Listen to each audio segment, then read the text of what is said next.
बोलिए सद्गुरुदेव भगवान की जय।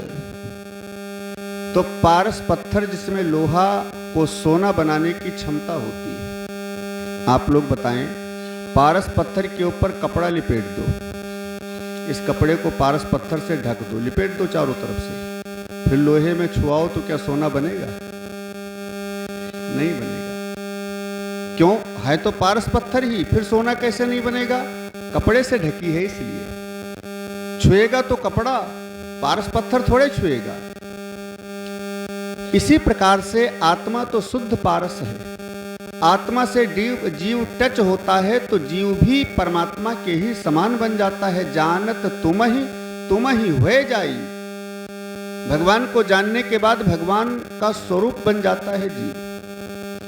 लेकिन जब पारस से टच होगा तब, लेकिन आत्मा के ऊपर वासना का जब तक पर्दा पड़ा रहता है, कल रात्रि में सुन रहे थे, वासना के आवरण से ढकी है आत्मा, तो जीव ना तो देख पाता है पारस को और टच होने से कोई प्रभाव भी नहीं पड़ता है, जबकि जीव और आत्मा दोनों एक जगह बैठे हैं शरीर के अंदर। तो सुखदेव जी कहते हैं गोपियों के भी आत्मा रूपी पारस पर सूक्ष्म वासना का पर्दा पड़ा हुआ था, सूक्ष्म वासना का आवरण पड़ा हुआ था। कौन सा आवरण? पर्दे की भावना। भगवान कृष्ण को परमात्मा मानती हैं, ईश्वर मानती हैं, जगतपति मानती हैं, फिर भी पर्दा करती हैं। पर्दे की भावना जल में, स्थल में, साड़ी जो पहनती हैं गोपियां उसमें। और यही नहीं, गोपियों के अंदर ही भगवान बैठे हैं। तो गोपी और कृष्ण कोई दो थोड़े हैं, गोपी और कृष्ण तो दोनों एक हैं। जब सबके अंदर ईश्वर बैठा हुआ है तो सब ईश्वर का स्वरूप है, इसलिए गोपी में कृष्ण में कोई अंतर थोड़े है। तो भगवान किसी को नग्न देखें चाहे वस्त्र पहने देखें बराबर है। जब वस्त्र भी भगवान का ही स्वरूप है तो गोपियां जो वस्त्र पहनती हैं क्या उससे शरीर को नहीं देखते परमात्मा? तो सूक्ष्म वासना के आवरण से आत्मा ढकी थी। उस सूक्ष्म वासना के आवरण को हटाने के लिए, माने गोपियों की अज्ञानता दूर करने के लिए, ये बताने के लिए कि हम सर्वत्र हैं, जो कड़कड़ में समाया हुआ है वही ईश्वर हम हैं, ये बताने के लिए, अपने स्वरूप का ज्ञान कराने के लिए गोपियों के अज्ञान रूपी वस्त्र का हरण किया भगवान ने। देखने में तो साड़ी है लेकिन अज्ञान रूपी वस्त्र को।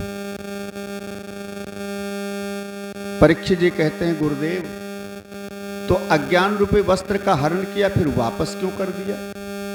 क्योंकि सबकी साड़ी वापस भी तो कर दिया था भगवान कन्हैया ने। वापस क्यों कर दिया? अरे अज्ञानता का हरण किया, फिर अज्ञानता वापस कर दिया। सुखदेव जी ने कहा परीक्षित, इसको ऐसे समझो,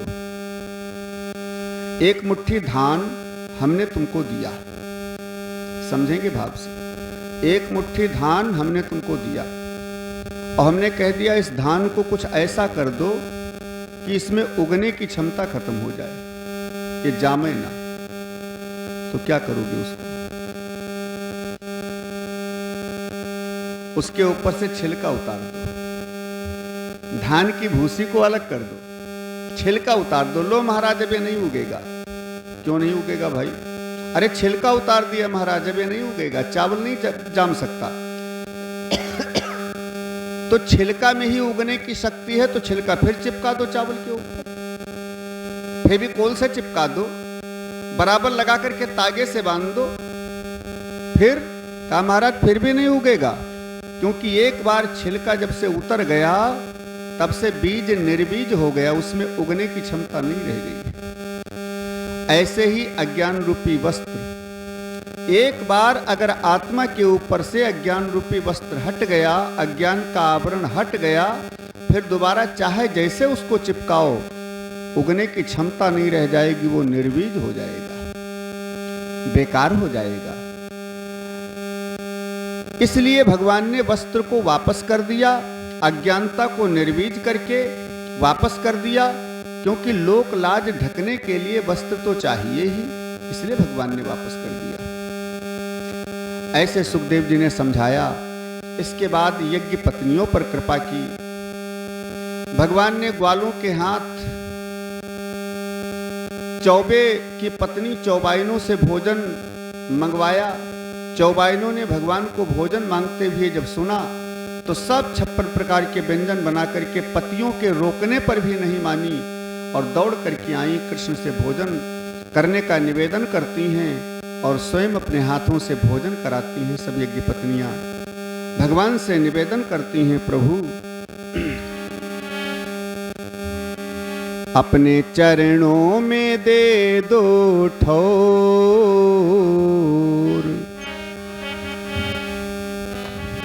अपने चरणों में दे दो ठौर, बसा लो निज चरणन में, बसा लो निज चरणन में, बसा लो निज चरणन में, बसा लो निज चरणन में। अपने चरणों में दे दो ठौर, बसा लो निज चरणों में, बसा लो निज चरणों।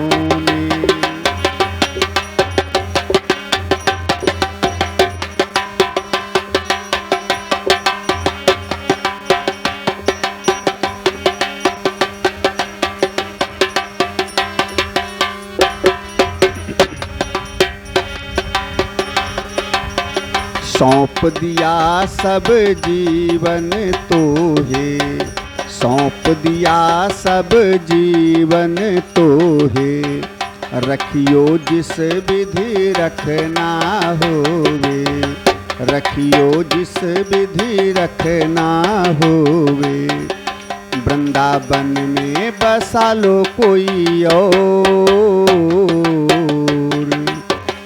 वृंदावन में बसा लो कोई और, बसा लो निज चरणन में, बसा लो निज चरणन में, बसा लो निज।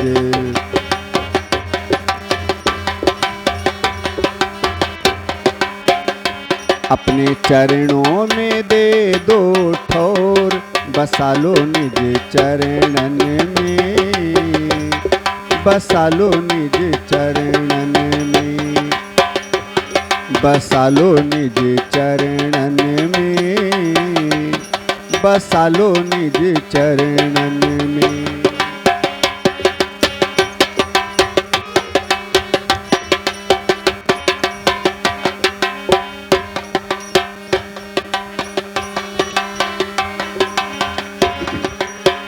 चाहे गोपी ग्वाल बना ले, चाहे गोपी ग्वाल बना ले, लता पता चाहे लाल बना ले, लता पता चाहे लाल बना ले। चाहे ब्रज का बना लो कोई मोर, चाहे ब्रज का बना लो कोई मोर, बसा लो निज चरणन में, बसा लो निज चरणन में, बसा लो निज।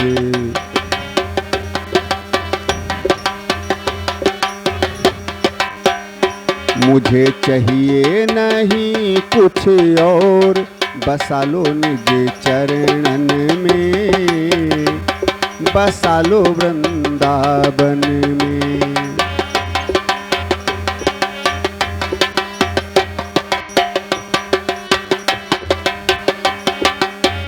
निस दिन तेरी सेवा करेंगे, निस दिन तेरी सेवा करें, चरणों में तेरे श्रद्धा रखेंगे, चरणों में तेरे श्रद्धा रखेंगे।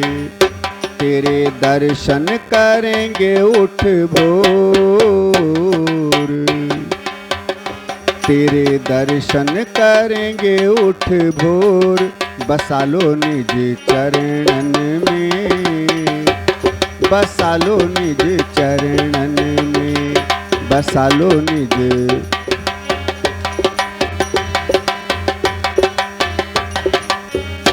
अपने चरणों में दे दो ठोर, बसा लो निज चरणन में, बसा लो निज चरणन में, बसा लो निज चरणन में, बसा लो निज चरणन में।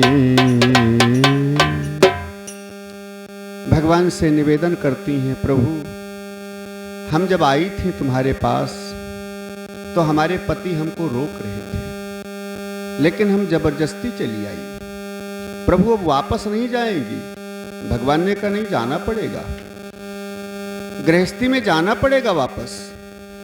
तो प्रभु मेरे पति मुझे रहने नहीं देंगे, मुझे दंड देंगे क्योंकि जबरदस्ती आई हूं। भगवान ने कहा देवियों चिंता मत करो, तुम लोग मेरे पास आई थी इसलिए वापस जाओ, तुम्हारे पति तुमसे प्रेम करेंगे, तुमसे कुछ नहीं कहेंगे, तुमसे प्रेम करेंगे। भगवान को जरा सा स्क्रू तो चेंज करना है बस। कहो क्रोध को प्रेम में बदल दें और कहो तो प्रेम को क्रोध में बदल दें। जरा सा स्क्रू टेढ़ा करना है बस, क्योंकि सारी मशीन तो उन्हीं के हाथ में है, सूत्रधर वही है, उसके हाथ में सूत्र है। कठपुतली जैसे नचाता है कठपुतली नचाने वाला, ऐसे वो सबको नचा रहा है? कोई तागा जरा सा तंग कर दे या कोई तागा ढीला कर दे, काम खत्म। ऐसे अब ठीक ठीक भागवत कह रहे हैं, भगवान की इच्छा न हो तो को बाणी स्टॉप, तुरंत बोलना बंद, 1 सेकंड के अंदर। अपनी मर्जी से कुछ हो ही नहीं सकता है। भगवान ने कहा जाओ, तुम्हारे पति तुमसे प्रेम करेंगे। अरे डांटना दूर रहा, तुम्हारी स्तुति करेंगे, वापस जाओ। और सब चौबाइनें वापस आईं। 24 लोग डंडा लेकर खड़े थे मारने के लिए, लेकिन जब चौबाइनें आईं, अपने अपने पतियों को प्रणाम किया और कहने लगी प्रभु आप यज्ञ करके जिस भगवान का भोग लगा रहे थे, जिनकी पूजा कर रहे थे, उन्हीं भगवान को प्रत्यक्ष भोजन कराने हम गई थी, उन्हीं भगवान की पूजा करने सेवा करने हम प्रत्यक्ष गई थी। अब 24 लोग पछताने लगे, अपने को धिक्कारने लगे और बड़ा सम्मान किया अपनी अपनी पत्नियों का। ऐसे चौबाइनों के ऊपर भगवान ने कृपा किया। इसके बाद में एक बड़ी दिव्य लीला सुखदेव जी वर्णन करते हैं, जिसका नाम है रहस्य लीला। रहस्य लीला तो भागवत का विशेष प्रकरण है। भागवत के अंदर कोई विशेष पॉइंट है तो रहस्य लीला है, क्योंकि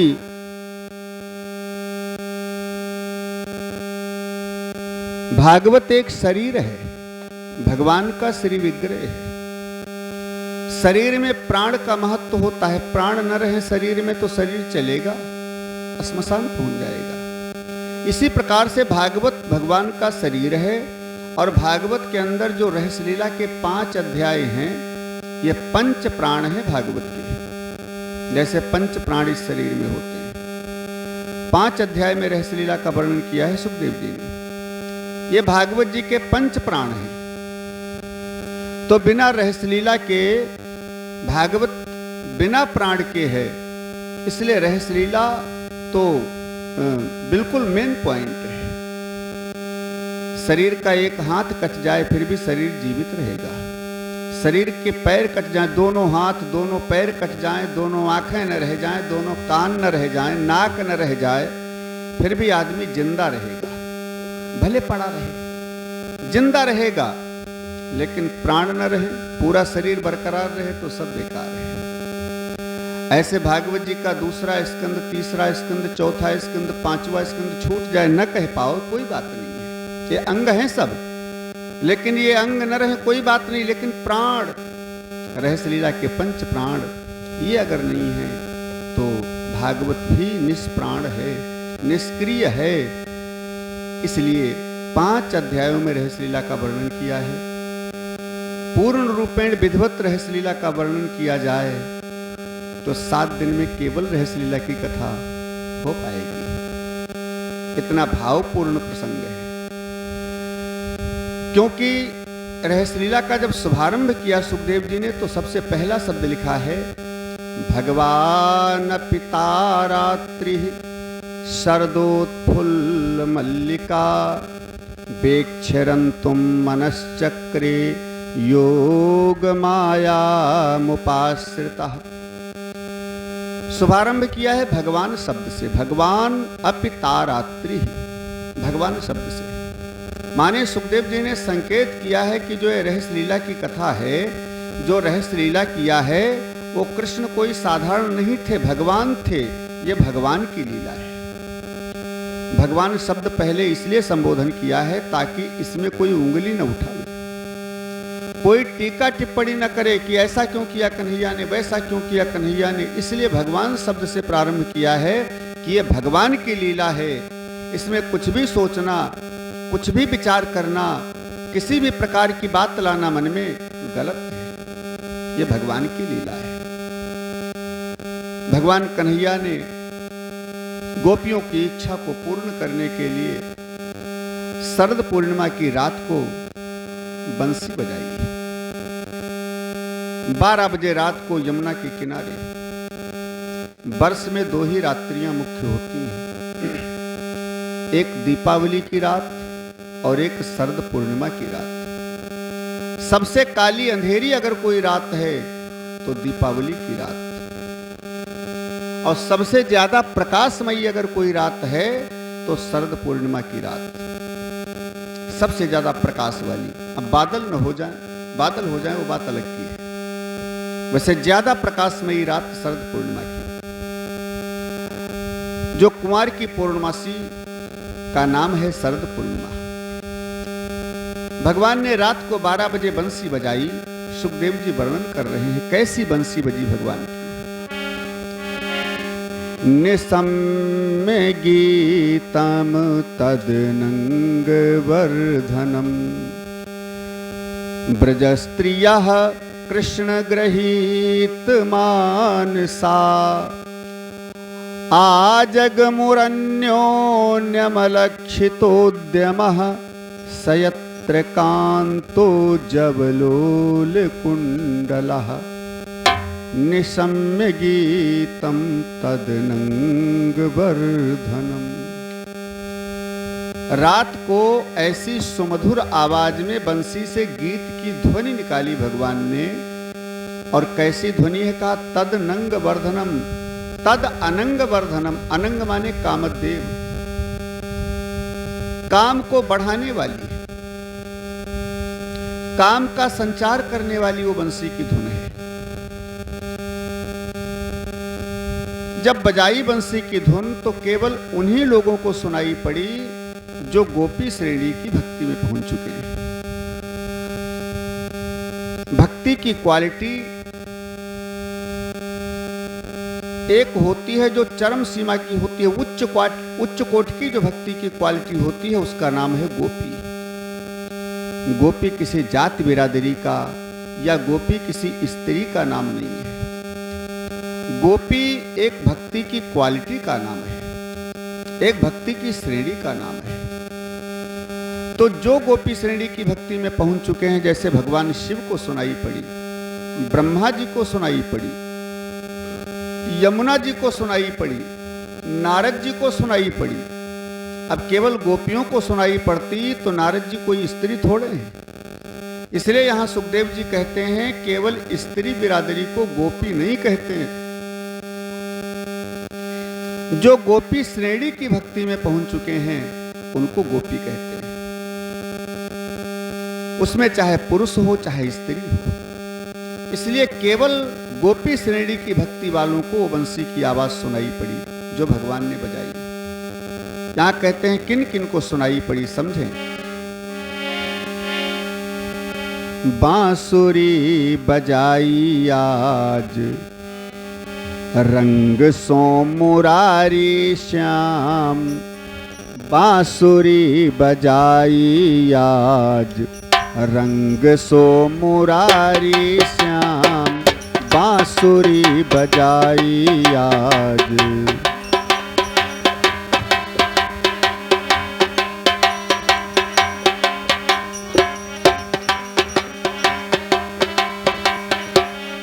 बांसुरी बजाई आज रंग सो मुरारी श्याम। बांसुरी बजाई आज रंग सो मुरारी श्याम। रंग सो मुरारी श्याम।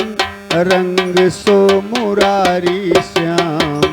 बांसुरी बजाई आज रंग सो मुरारी श्याम।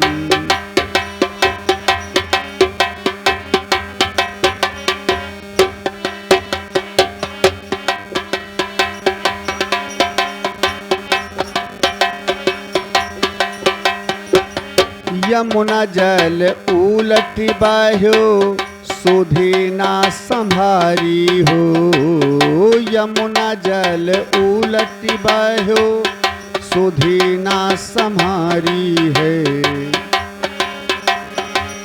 शारदा जी भूल गई, शारदा जी भूल गई शेर की सवारी हो। बांसुरी बजाई आज रंग सो मुरारी श्याम। बांसुरी बजाई आज।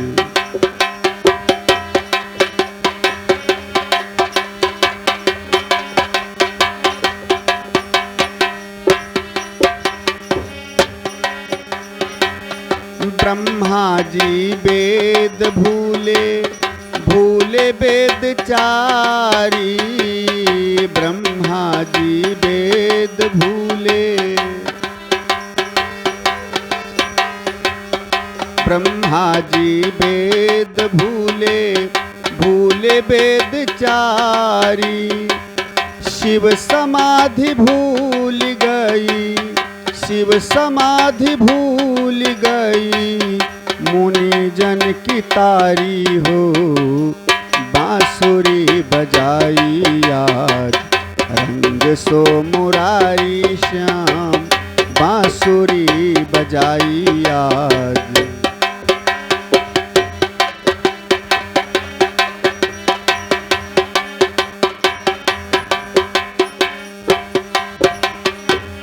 बांसुरी बजाई आज रंग सो मुरारी श्याम। बांसुरी बजाई आज रंग सो मुरारी श्याम। यमुना की धारा उल्टा बहने लगी। भगवान शिव की समाधि भंग हो गई।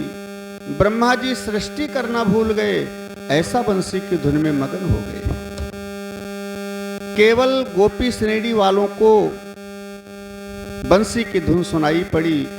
वैसे पास में ही कोई बैठा हो लेकिन गोपी श्रेणी की भक्ति में न पहुंचा हो, उसको नहीं सुनाई पड़ी, केवल गोपियों को।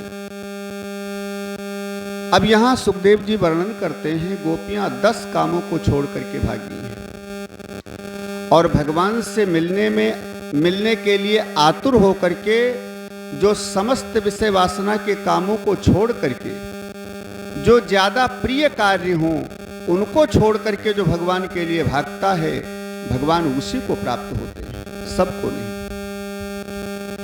माताओं को जिन कामों में ज्यादा प्रीति होती है उसका यहां वर्णन किया है सुखदेव जी ने कि उन कामों को छोड़ करके भागी।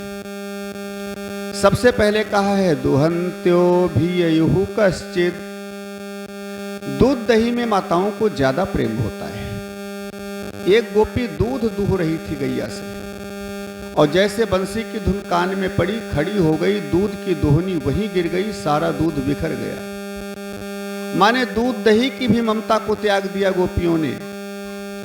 दूसरे बताया लिम्पन्त्यः प्रमर्जन्त्यो अंजन्त्यः काश्चलोचने। श्रृंगार से माताओं को ज्यादा प्रेम होता है। एक गोपी लेपन कर रही थी, काहे का? क्रीम का, और क्रीम निकाल करके गाल के ऊपर रखा। तब तक बंसी की आवाज कान में सुनाई पड़ी और जैसे सुनाई पड़ी तो क्रीम गाले में लगी रह गई, उसको पोतना भूल गई, भाग पड़ी वहां से।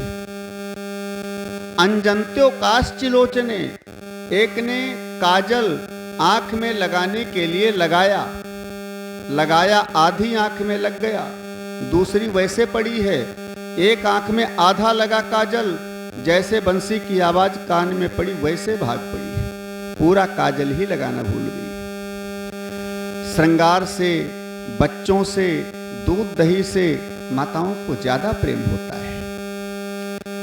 एक गोपी बच्चे को दूध पिला रही थी, जैसे बंसी की धुन कान में पड़ी, उठकर खड़ी हुई, बच्चा वहीं नीचे गिर गया, रोता रहा, गोपी भाग पड़ी। कहते हैं भगवान के लिए सब कुछ छोड़ करके अगर उनकी शरण में आने का प्रयास करोगे तो भगवान प्राप्त होंगे, निश्चित प्राप्त होंगे, और वो भी सब कुछ छोड़ करके, सब कुछ भूल करके तुमसे मिलने के लिए आतुर होंगे।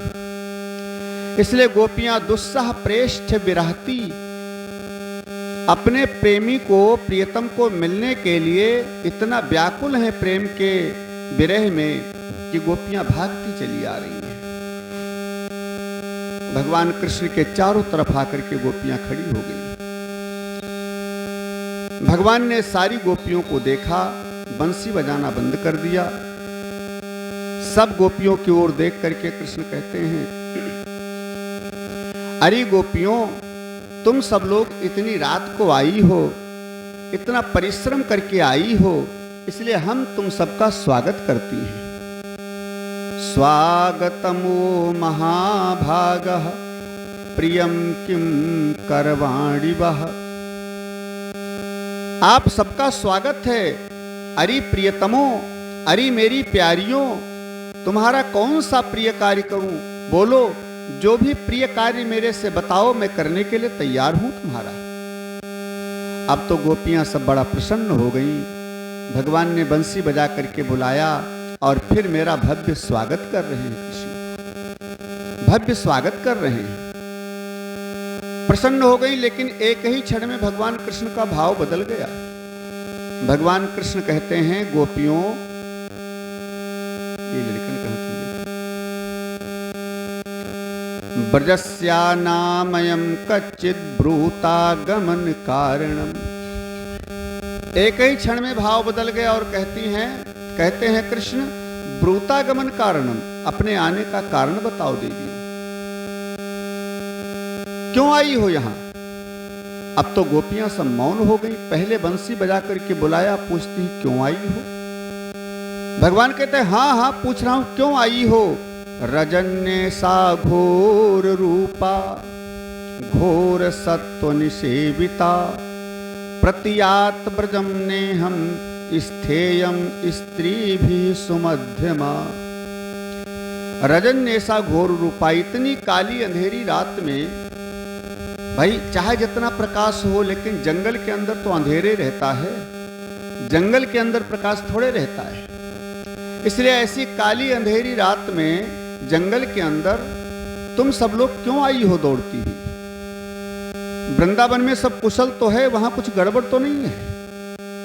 ऐसा तो नहीं वृंदावन में कोई उत्पात आ गया हो जो तुम सब लोग दौड़ करके मेरे को बुलाने के लिए आई हो? थोड़ी ही देर में कृष्ण कहते हैं, गोपियों, तुम सब लोग न कुछ बोल रही हो, न वापस जा रही हो, आखिर बात क्या है? कुछ बता भी नहीं रही हो।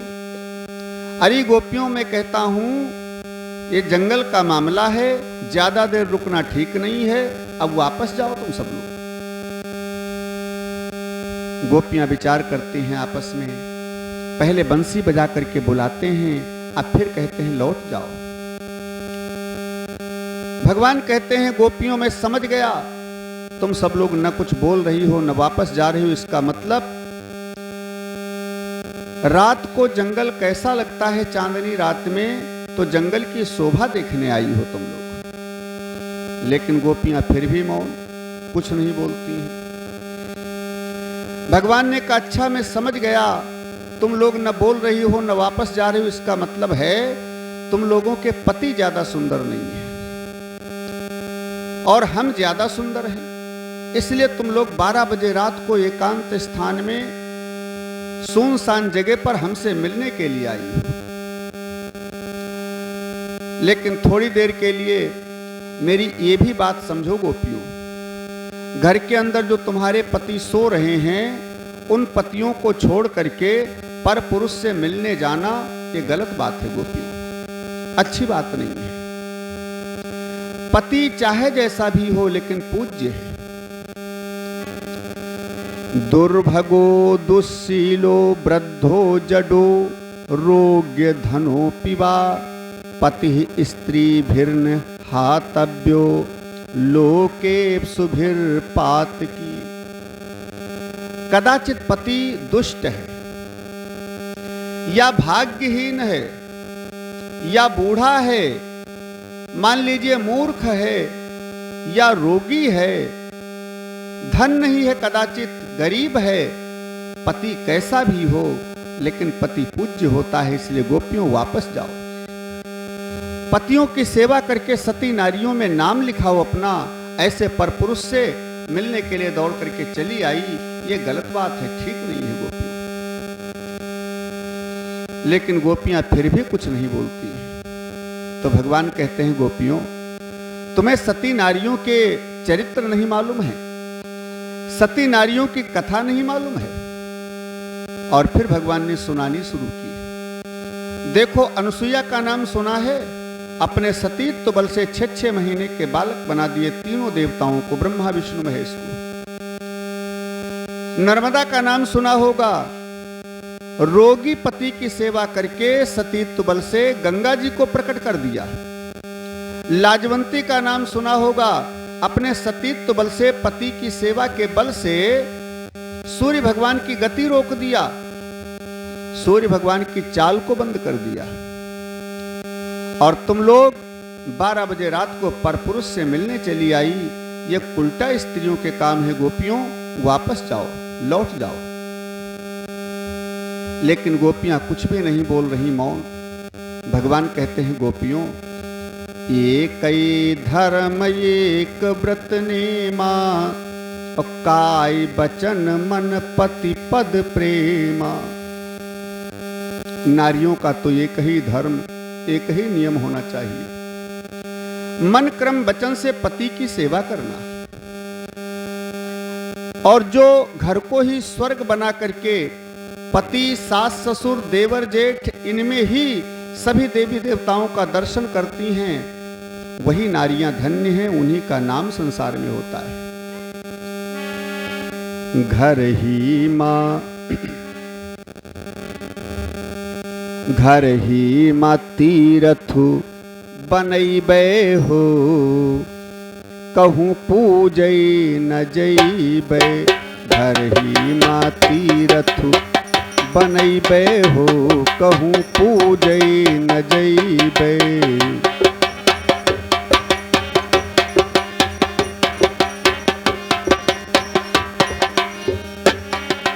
घर ही माँ तीरथु बनैबे हो, कहूँ पूजई न जइबे।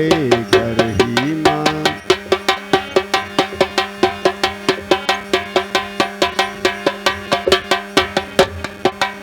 अपने ससुर जी का, अपने ससुर जी का शंकर बनैबे। अपने ससुर जी का शंकर, अपने ससुर जी का शंकर बनैबे। सासू का गौरा बनैबे हो, कहूँ पूजई न जइबे। सासू का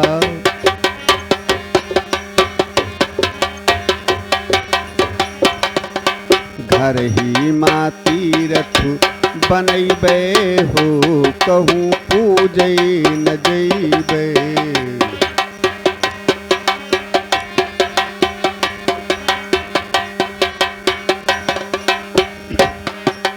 अपने जियठ जी का विष्णु बनैबे। अपने जियठ जी का, अपने जियठ जी का विष्णु बनैबे। जिठानी का, जिठानी का लक्ष्मी बनैबे हो, कहूँ पूजई न जइबे। घर ही माँ तीरथ बनैबे हो, कहूँ पूजई न जइबे।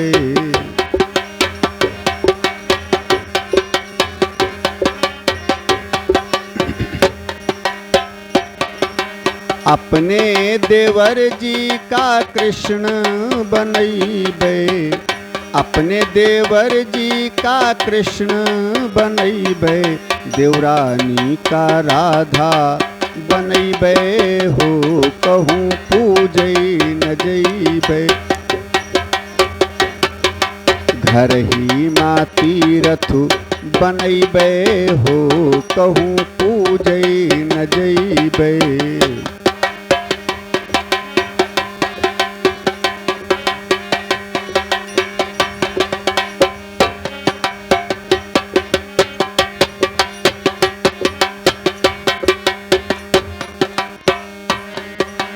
अपने पति जी का रामो बनैबे, अपने पति जी का, अपने पति जी का रामो बनैबे, और हम हूँ सिया बनी जैबे हो, कहूँ पूजै न जैबे। हम हूँ सिया बनी जैबे हो, कहूँ पूजै न। घर ही माँ तीरथ बनैबे हो, कहूँ पूजै न जैबे। घर ही माँ तीरथ,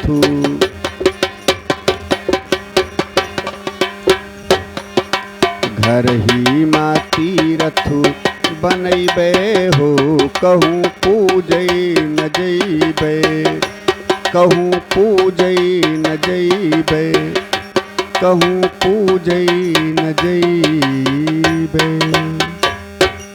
भगवान ने बड़ा सुंदर उपदेश किया।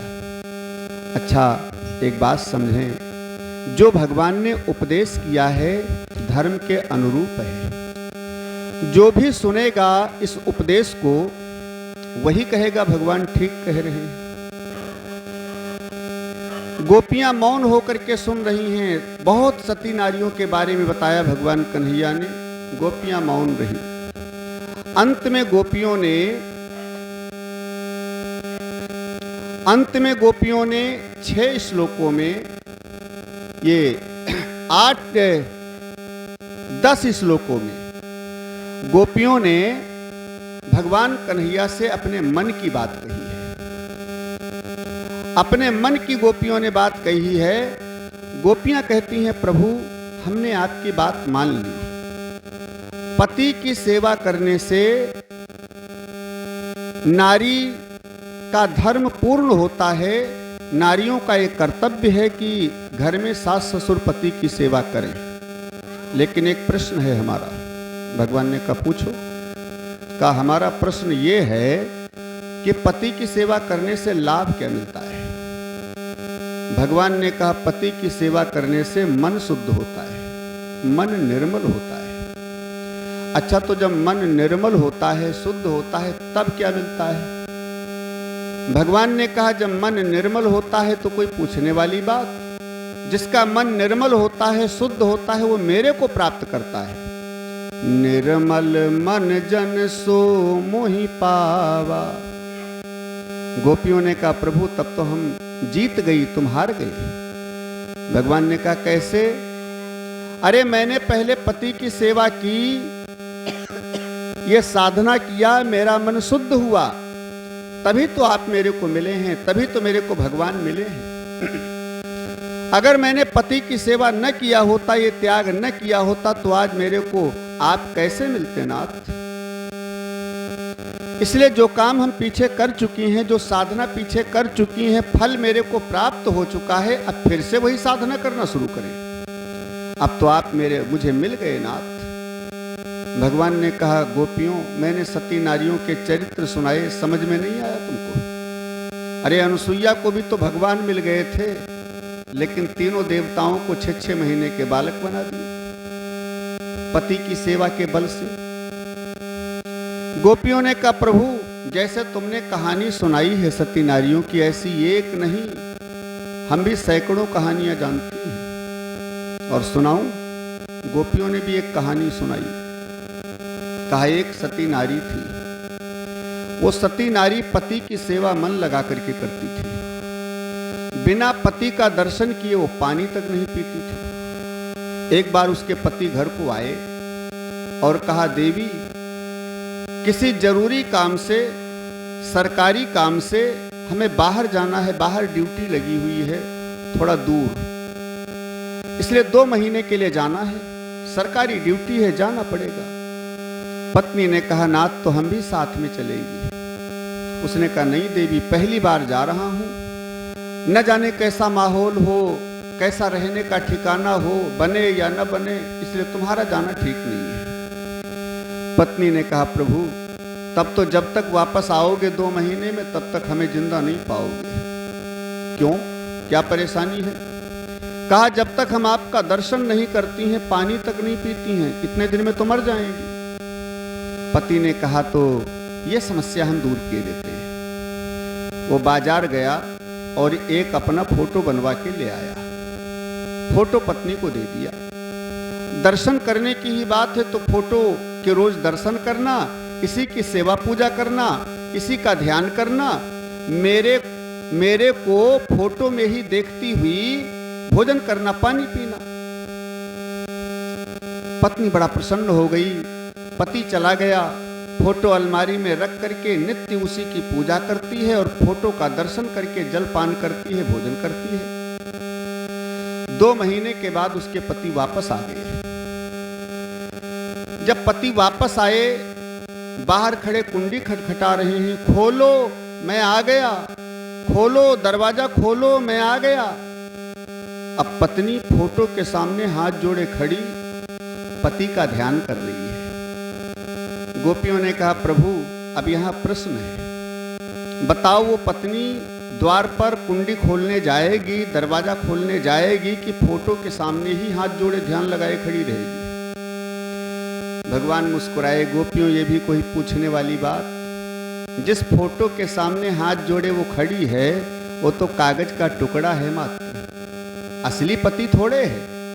असली पति तो उसके द्वार पर आ गए हैं, द्वार पर खड़े हैं असली पति उसके।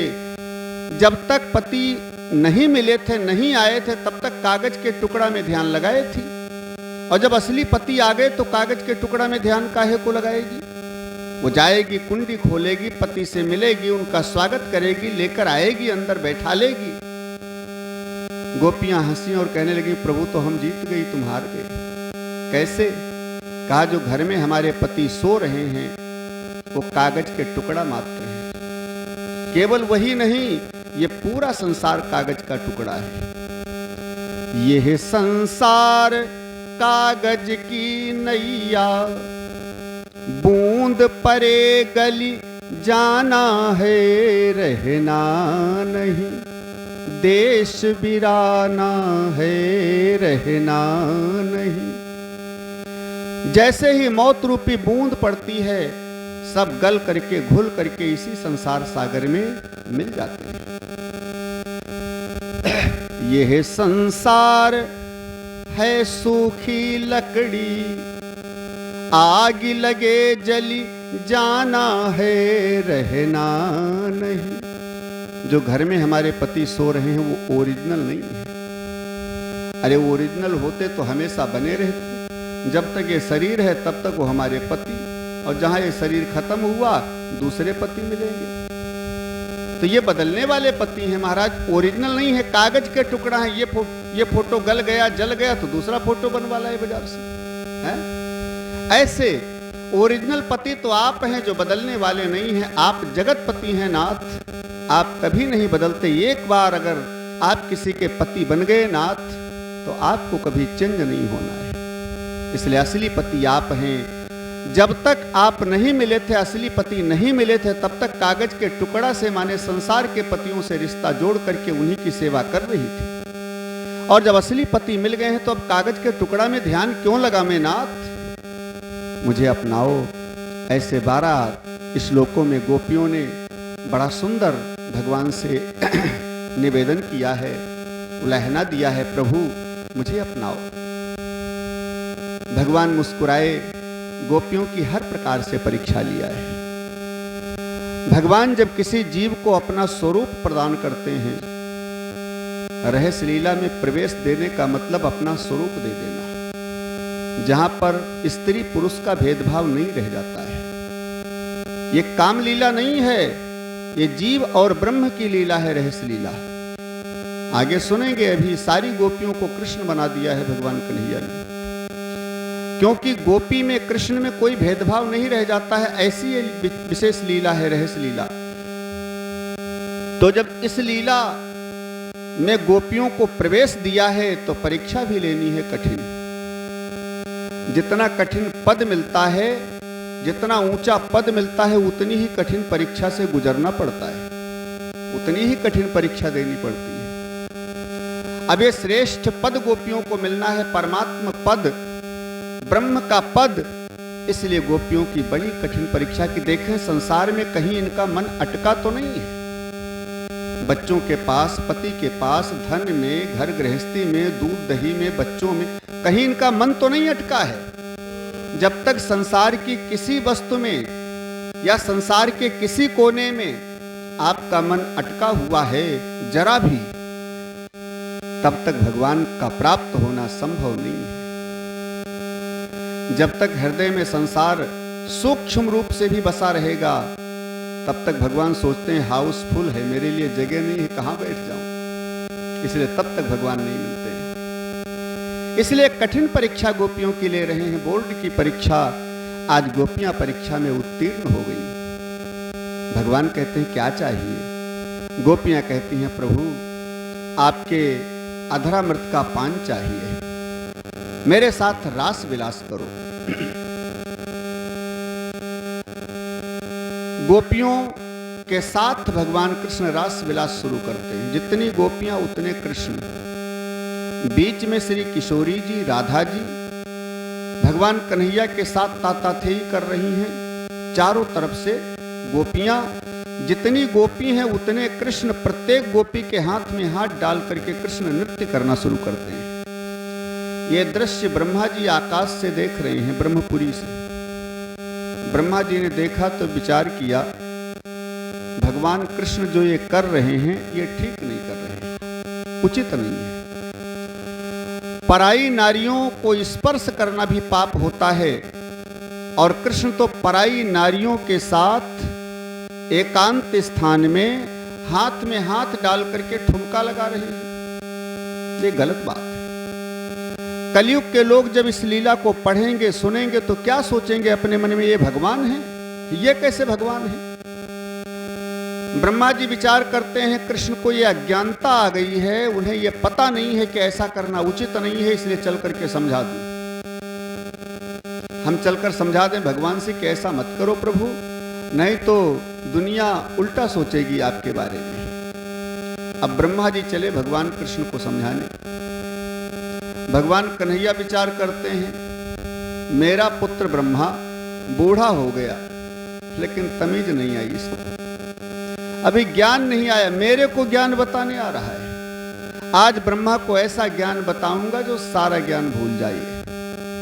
आज ब्रह्मा को ये सिद्ध करके बता दूंगा कि मैं किसी के साथ नृत्य नहीं कर रहा हूं, मैं अपने ही स्वरूप के साथ क्रीड़ा कर रहा हूं, क्योंकि सबके अंदर भगवान का अंश ही तो बैठा हुआ है। मैं कई बार बताता हूं, ये शरीर तो बदलने वाला है, ये ओरिजिनल नहीं है। इसलिए हम ये हैं, ये गलत बात है। कभी कीड़ा बन जाता है, कभी जानवर बन जाता है। असली ओरिजिनल तो वो है जो अंदर बैठा हुआ है, वो कभी नहीं बदलता है, ईश्वर का अंश। इसलिए इस शरीर का महत्व नहीं होता, ये चाहे गोपी के रूप में हो, चाहे ग्वाल के रूप में हो, चाहे कीड़ा के रूप में हो। भगवान तो अंदर वाले को देख रहे हैं, भगवान का संबंध तो अंदर वाले शरीर से है। इसलिए भगवान अपने ही स्वरूप के साथ क्रीड़ा कर रहे हैं, यहां गोपी कृष्ण का भाव नहीं है। इसलिए जब तक ब्रह्मा जी आमे रहस्य मंडप में, तब तक सारी गोपियों को कृष्ण बना दिया, ये बताने के लिए कि ये सब मेरा ही स्वरूप है। यहां कोई गोपी नहीं है, यहां कोई गोपी नहीं। माने इस शरीर का यहां महत्व नहीं है, पंचभौतिक शरीर का यहां महत्व नहीं है, यहां दिव्य शरीर का महत्व है। केवल दिव्य शरीर का ये ब्रह्मा जी को प्रत्यक्ष दिखाने के लिए सारी गोपियों को कृष्ण के रूप में परिणित कर दिया कि यहाँ स्थूल शरीर का कोई महत्व नहीं है, यहाँ तो सूक्ष्म शरीर का मेरे साथ रहस्य हो रहा है, सूक्ष्म शरीर के साथ। इसलिए सारी गोपियों को कृष्ण के रूप में परिणित किया। अब ब्रह्मा जी जब रहस्य मंडप में आए तो यहाँ कोई गोपी नहीं दिखाई पड़ रही, सब कृष्ण ही कृष्ण, अनंत कृष्ण। ब्रह्मा जी ने सोचा वहां से तो आधी गोपी आधे कृष्ण नजर आ रहे थे और यहाँ सब कृष्ण ही कृष्ण, गोपी क्या हो गई। अब तो ब्रह्मा जी को ज्ञान हुआ, मैंने गलत सोच लिया।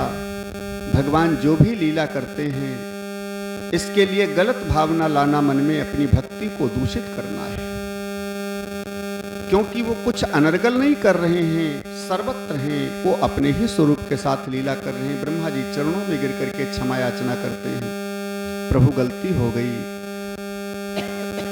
2 बार ब्रह्मा जी को अंकुशित किया है भगवान कन्हैया ने ज्ञान बताने के लिए, और ब्रह्मा जी वहां से प्रार्थना करके चले गए। बाद में फिर जो गोपियां थी गोपियों के रूप में बदली और फिर ताता थे करके नृत्य हुआ। यहां सुखदेव जी कहते हैं, परीक्षित तासाम तत् सौभग मदम वेक्ष्यमानम च केशवः प्रसमाय प्रसादाय तत्रैवांतर्धीयत। तासाम तत् सौभग मदम, वहां रहस्य लीला में सौभग मद सबको आ गया। सौभग मद, देखो राधा जी को भी मद आया, गोपियों को भी मद आया, लेकिन दोनों मदों में थोड़ा अंतर है। गोपियों को सौभग मद आया और राधा जी को मान हुआ।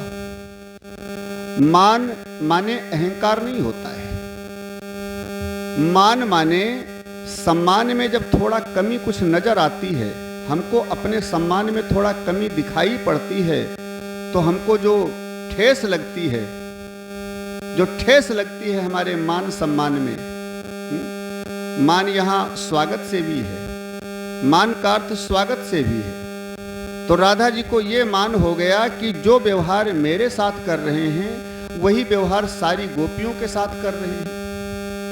हमसे तो कुछ अलग तरीके से होना चाहिए, लेकिन जब एक ही जैसा व्यवहार गोपियों से भी कर रहे हैं मेरे वाला ही, तो हमारे में गोपियों में अंतर क्या रह गया।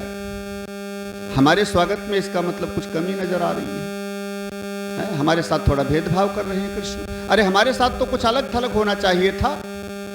ये राधा जी को मान हो गया और गोपियों के मन में सौभाग्य मत जगा।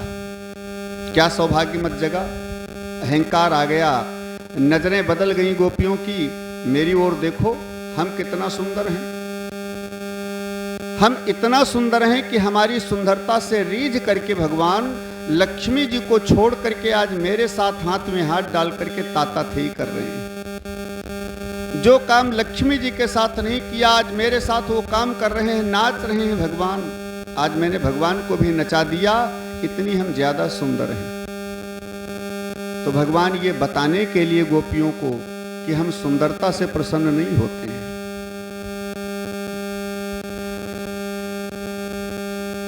अच्छा एक बात बताएं आप लोग, भगवान अगर सुंदरता से प्रसन्न होते होते या सुंदरता को ही पहचानते होते भगवान केवल, तो क्या सेवरी के यहां कभी जाते राम जी, या कुबरी को कभी सम्मान देते भगवान कृष्ण? लेकिन कुबरी को बोलते हैं सुंदरी।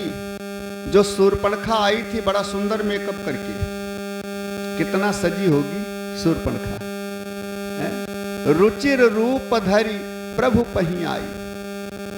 रुचिर बड़ा सुंदर स्वरूप बना करके सूर्पणखा आई, इतना सुंदर त्रैलोक की सुंदरी बन करके, और कहती भी है कि हमारे समान कोई सुंदर नारी नहीं है, हम बड़ी सुंदर हैं। अब इतना सुंदरता का उसने बखान किया, लेकिन भगवान ने सूर्पणखा की ओर देखा तक नहीं। सीतई चितई कही प्रभु बाता, जानकी जी की ओर देखते हैं और बात सूर्पणखा से कर रहे हैं, उधर देखते नहीं है सूर्पणखा की ओर। अगर सुंदरता से प्रेम होता भगवान को तो एक बार तो मन में सोचते कि जरा देख ले कितनी सुंदर है, झलक देख ले।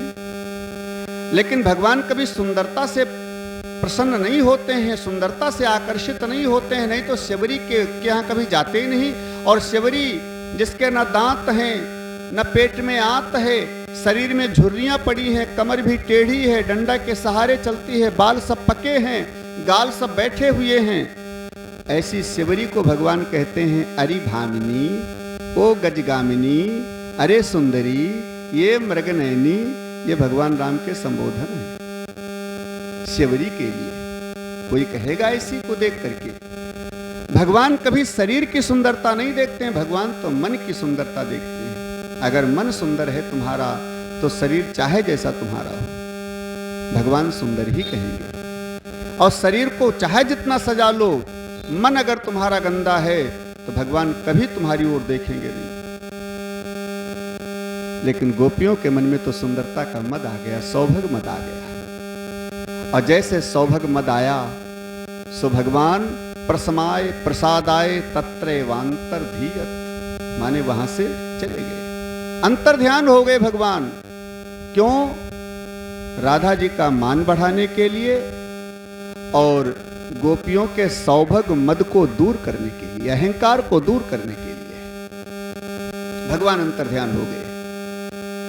और जब भगवान अंतर ध्यान हो गए, अब देखें किशोरी जी का हाथ पकड़ करके भगवान यमुना के किनारे किनारे चले जा रहे हैं। माने राधा जी को ये सिद्ध करके बता दिया, किशोरी जी हम दुनिया को छोड़ सकते हैं लेकिन तुमको नहीं छोड़ सकते। अब ये राधा जी का सम्मान बढ़ाया, राधा जी का भी मन प्रसन्न हो गया। भगवान ने गोपियों को छोड़ दिया लेकिन मेरे को पकड़े है, इसका मतलब हमको ज्यादा मानते हैं, सबसे ज्यादा। तो राधा जी का मान बढ़ गया और गोपियों के बीच से गायब हो गए। अहंकार दूर करने के लिए अब गोपियां रोती बिलखती घूमने लगी जंगल में। अंतरहिते भगवती सहसैव ब्रजांगना, जैसे अंतरहित हुए, अंतर ध्यान हुए भगवान कृष्ण, सब गोपियां अचानक रोती बिलखती घूमने लगी। अब यहां देखें, चार प्रेम की चार क्वालिटी होती है, चार क्वालिटी। प्रेम की पहली क्वालिटी जब शरीर में आती है, प्रेम की पहली क्वालिटी में जब हम प्रवेश करते हैं तब दशा होती है प्रेमी के नाम को ले लेकर के पुकारना, जो गोपियों में आई है। प्रेम की पहली क्वालिटी में प्रवेश किया है, हे केशव, हे मुरलीधर, हे श्याम सुंदर, हे मनमोहन, तुम कहां हो? ऐसे रोती बिलखती कृष्ण का नाम पुकारती घूमने लगी। और प्रेम की दूसरी क्वालिटी में जब जीव प्रवेश करता है तो नेत्रों से आंसू बहने लगते हैं, अपने आप बिना रोए अपने आप नेत्रों से आंसू बहने लगते हैं। ऐसी करुणा आ जाती है और अपने प्रेमी का नाम निकलता है। अब गोपियों के नेत्रों से आंसू झरने लगे, हे प्रियतम, हे केशव, हे मुरली मनोहर, तुम कहां हो? ऐसे रोती बिलखती घूमने लगी। जब प्रेम की तीसरी क्वालिटी में जीव प्रवेश करता है तब उसका ऐसा भाव बन जाता है, फिर जड़ और चेतन दोनों का भाव खत्म हो जाता है। कौन जड़ है, कौन चेतन है? पेड़ भी चलता है, बोलता है, बात करता है, हंसता है, देखता है मेरी ओर, ऐसा भाव हो जाता है कि ये भी चेतन है। ऐसे गोपियां तीसरी क्वालिटी में प्रवेश करती हैं तो यहां जड़ चेतन का भाव खत्म हो गया। को जड़ को चैतन्य नहीं जानत बिरही जन, जो बिरही होते हैं भगवान के प्रेम के, वो जड़ और चेतन का भाव नहीं जानते। ये तीसरी क्वालिटी है प्रेम की। अब गोपियां जब तीसरी क्वालिटी में पहुंचती हैं तो जड़ और चेतन का भाव खत्म। एक पीपल के नीचे बैठ गई, पीपल को प्रेम प्यार से सहलाते हुए कहती है, ए पीपल देवता, सारी दुनिया तुमको पानी चढ़ाती है, तुम्हारी पूजा करती है। क्यों? तुम श्रेष्ठ हो, तुम अंतर्यामी हो, इसलिए तुमको जरूर पता होगा मेरा कृष्ण कहां है। बताओ ना, मेरा कन्हैया कहां है? तुमने देखा है? लेकिन पीपल कहां बोलता है, सो कुछ नहीं बोला। एक गोपी ने कहा, चलो सखी यहां से, देखा होगा इसने तो भी नहीं बताएगा। क्यों? क्योंकि दुनिया पानी चढ़ाती है इसके ऊपर, फूल चढ़ाती है इसके ऊपर, सो इसको अहंकार हो गया है कि हमारी वैसे पूजा होती है, अहंकार में फूला बैठा है, चलो यहां से। अब गोपियां बट वृक्ष से पूछती हैं, वहां भी कोई उत्तर नहीं मिलता है। कच्चे तुलसी कल्याणी गोविंद चरण प्रिय, एक तुलसी का वृक्ष लगा था, तुलसी के पेड़ के पास गोपियां बैठ गईं और प्यार से तुलसी के पेड़ को सहलाते हुए कहती हैं, गोविंद चरण प्रिय, तुम गोविंद के चरण की प्रिय हो, बिना तुम्हारे भगवान रह ही नहीं सकते। ठाकुर पर ठकुराइन चढ़े बार बार, हैं? ये ठकुराइन माने तुलसी जी, बिना इनके भगवान न शयन करते हैं, न भोग लगाते हैं, न कहीं बैठते हैं। जहां तुलसी का पत्ता होता है, तुलसी का वृक्ष होता है, वहीं भगवान का निवास होता है।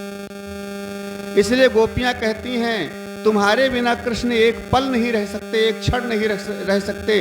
इसलिए तुमको पता होगा मेरे प्रभु कहां हैं, बताओ ना।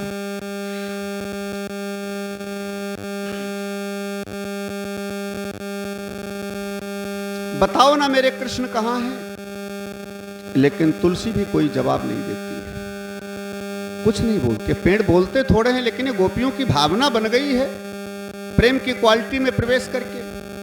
तुलसी ने भी जब कोई उत्तर नहीं दिया तो सारी गोपियां कहती हैं चलो सखी यहां से। इसने देखा होगा तो भी नहीं बताएगी। कहा क्यों? क्योंकि ये मेरी सौत है, जहां मेरे को होना चाहिए वहां पर ये रहती है, लेटती है प्रभु के साथ, इसलिए मेरी सौत है। सुखदेव जी कहते हैं परीक्षित, गोपियों का कितना प्रगाढ़ प्रेम है, जो तुलसी भी सौत दिखाई पड़ रही है गोपियों को।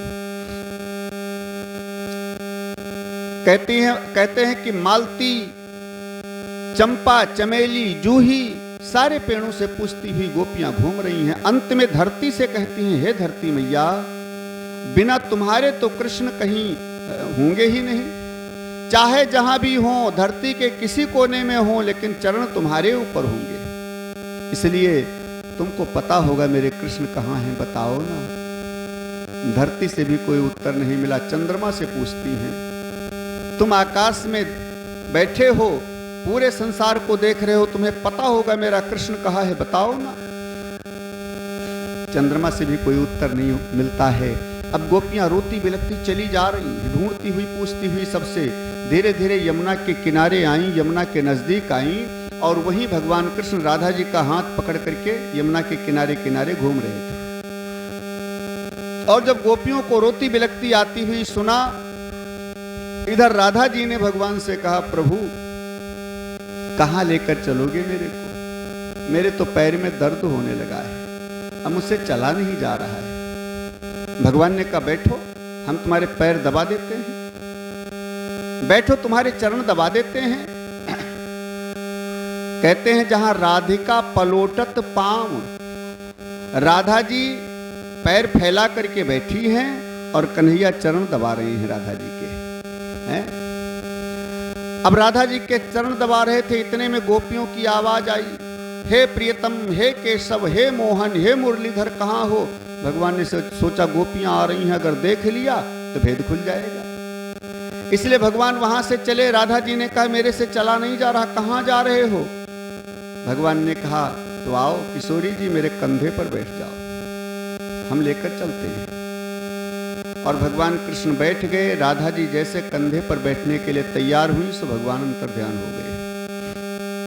अब देखें यहां पर थोड़ा राधा जी ने और कन्हैया जी ने नाटक किया है, नाटक किया है। राधा जी के बिना कृष्ण और कृष्ण के बिना राधा एक पल नहीं रह सकते, लेकिन यहां थोड़ा नाटक किया है अलग अलग होने का। क्यों? राधा जी ने सोचा कि जब तक इन गोपियों को हम नहीं मिलेंगी, तब तक गोपियों को कृष्ण नहीं मिल सकते। जो राधा राधा गावे, तो मिलबे को हरि आमे। जहां राधा जी की सत्ता होती है, वहां भगवान जरूर आते हैं, बिना बुलाए आते हैं।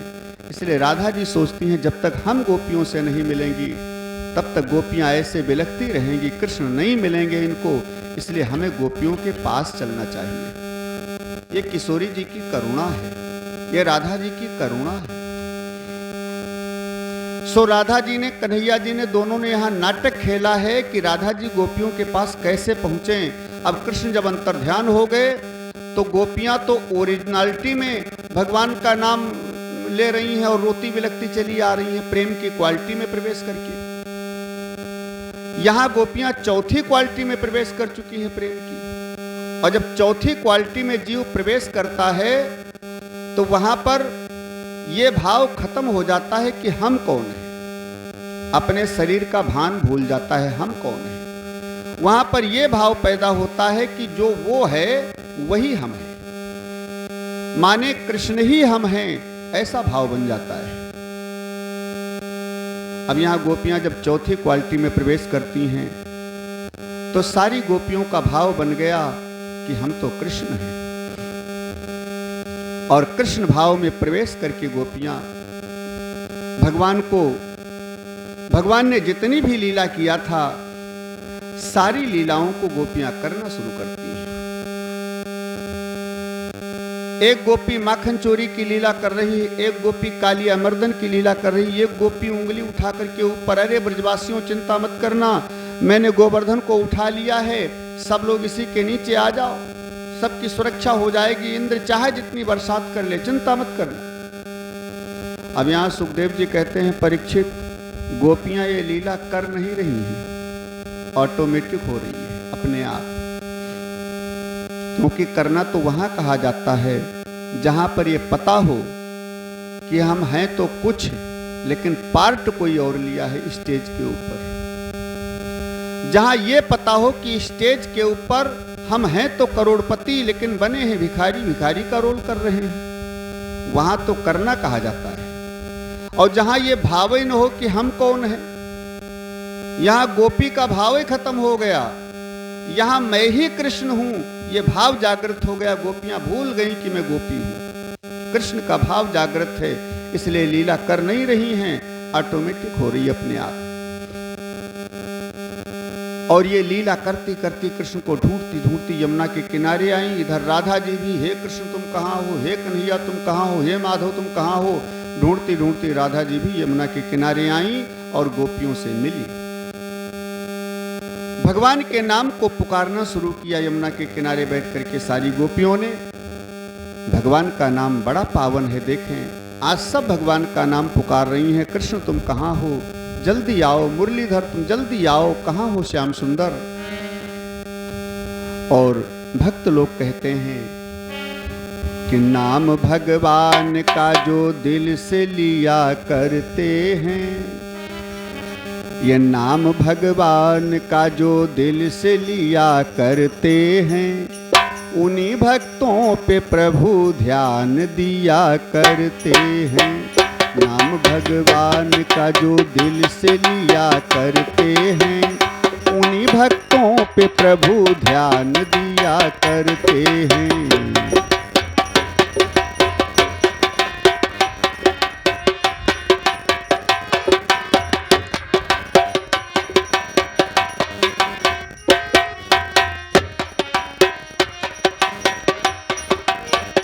कहाँ भगवान कहाँ दीन सुदामा देखो, कहाँ भगवान कहाँ दीन सुदामा देखो, हुआ पल भर में धनी धीर सुदामा देखो, हुआ पल भर में धनी दीन सुदामा देखो।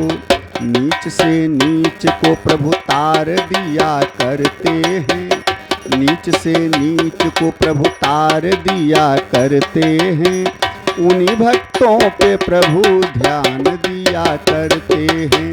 नाम भगवान का जो दिल से लिया करते हैं, उन्हीं भक्तों पे प्रभु ध्यान दिया करते हैं।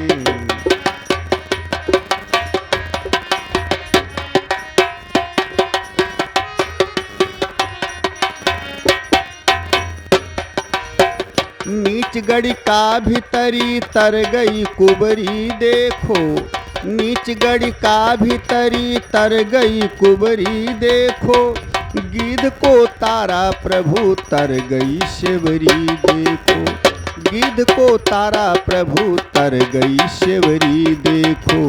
प्रेम भक्ति से उनका मान किया करते हैं, उन्हीं भक्तों पे प्रभु ध्यान दिया करते हैं। नाम भगवान का जो दिल से लिया करते हैं, उन्हीं भक्तों पे प्रभु ध्यान दिया करते हैं।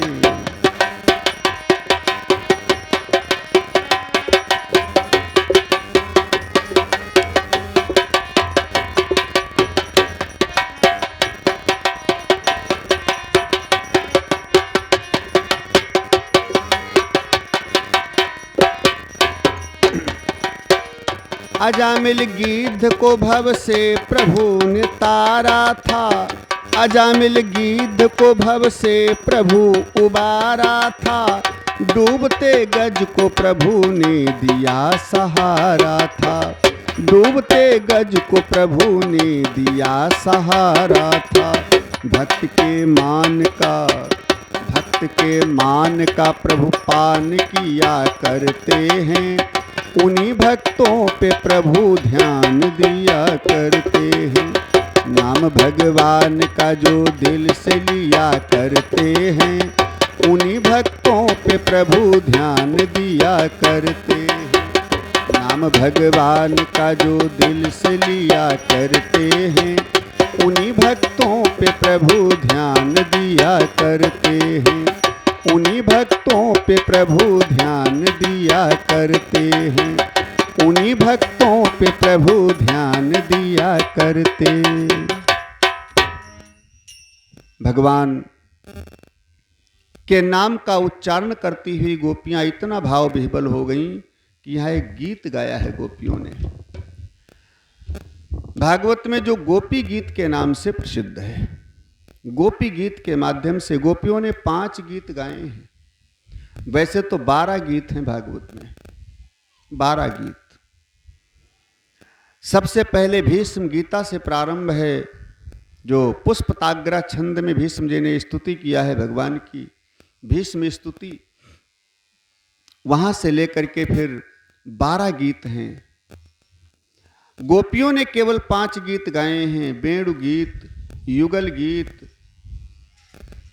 गोपी गीत, भ्रमर गीत, ऐसे 5 गीत गोपियों ने गाए हैं। तो गोपी गीत के माध्यम से गोपियां अपने दिल की व्यथा कहती हैं भगवान से। बड़ा सुंदर भाव है इस गोपी गीत का, सूक्ष्म भाव से समझें। शार्ट भाव में गोपियां अपने दिल की बात क्या कहती हैं, गोपियां अपनी विरह व्यथा क्या कहती हैं। प्रभु बैकुंठ को छोड़ करके, लक्ष्मी जी को छोड़ करके आप ब्रज में आए, तो आपके चरण इस ब्रज में पड़ने से ब्रज की इतनी ज्यादा महिमा बढ़ गई प्रभु, इतनी ज्यादा महिमा बढ़ गई कि जयति तेधिकम जन्मना ब्रजा श्रयत इंदिरा सस्वदत्र ही दयित दृश्यताम देक्षुतावकास्त्वयि धृता सवस्त्वां बेचेन्वते। श्रयत इंदिरा माने लक्ष्मी जी, साक्षात लक्ष्मी जी भी इस ब्रज भूमि में आकर के अपना डेरा जमा लेती हैं। क्यों? जो आपके चरण पड़ गए हैं यहाँ, आपके चरण की सेवा करने वाले लक्ष्मी जी हैं, तो लक्ष्मी जी भी यहाँ पर नृत्य कर रही हैं आपके पीछे पीछे नाथ। प्रभु ऐसे विरहाग्नि में अगर मेरे को जलाना था, अपनी विरह व्यथा में अगर तड़पा तड़पा करके मेरे को मारना था नाथ, तो मेरे को बचाया क्यों तुमने? विष जला पे याद ब्याल राक्षसाद, कालिया नाग के विष से मेरे को बचाया, हम सबको पूरे ब्रजवासियों को बचाया। अघासुर ने जब सारे ग्वालों को अजगर सर्प बन करके ग्रस लिया था, तो आप ही ने बचाया नाथ। अगर आपको इस प्रकार से विरहाग्नि में मारना था, तो इंद्र की प्रलय की महा भयंकर बरसात से गोवर्धन धारण करके एक उंगली पर हम सबको क्यों बचाया था? मर जाने दिया होता। दावाग्नि से तुमने बचाया नाथ, लेकिन मैं जानती हूं तुमने पग पग के ऊपर सारे ब्रजवासियों की सुरक्षा इसलिए किया क्योंकि तुम्हें अपनी विरहाग्नि में हमको तड़पा तड़पा करके मारना था, इसलिए तुमने ऐसा किया नाथ। ऐसा नहीं करना चाहिए था। और प्रभु आप सोच रहे होंगे कि क्या छोड़ा है इन्होंने जो मेरी इतनी बड़ी प्रेमिका बन रही है। तो प्रभु मैंने सर्वस्व का त्याग किया है। पतियों को छोड़ दिया, सास ससुर छोड़ दिया, धन दौलत छोड़ दिया, घर परिवार छोड़ दिया, बच्चों को छोड़ दिया, दूध दही छोड़ दिया, सारा श्रृंगार छोड़ दिया, संसार की सारी माया छोड़ करके प्रभु 12 बजे रात को एकांत स्थान में आपसे मिलने के लिए आई। और सबसे बड़ी चीज तो होती है घर गृहस्थी की मर्यादा, लोक लाज। वो मर्यादा लोक लाज सब ठुकरा करके ताक पर रख करके तुम्हारे पास आई हूं महाराज। और क्या छोड़ सकती हूं एक नारी, और क्या छोड़ सकती है। इसलिए प्रभु सर्वस्व त्याग करके मैं तुम्हारे पास आई हूं। अब मुझे इस प्रकार से अपनी विरहाग्नि में मत जलाओ। फिर गोपियां कहती हैं प्रभु तुम सोच रहे होगे कि सबसे ज्यादा सच्चे प्रेमी तो हमारे थे दशरथ जी, जिन्होंने हमारे विरह में जब राम जी वन को चले गए तो हमारे विरह में दशरथ जी ने प्राण छोड़ दिया। सच्चे प्रेमी तो वही थे। तुम तो झूठ बोल रही हो गोपियों, क्योंकि तुम लोगों के शरीर के अंदर प्राण हैं, अभी मरी तो नहीं हो मेरे विरहाग्नि में। ज्यादा मानती हो, ज्यादा प्रेम का बनती हो तो प्राण क्यों नहीं छोड़ती। तो जानती हो प्रभु प्राण तो हम भी छोड़ना चाहते हैं, लेकिन मेरे प्राण मेरे शरीर से निकल नहीं रहे हैं। क्यों नहीं निकल रहे हैं? गोपियां कहती हैं प्रभु मैंने अमृत पी लिया है।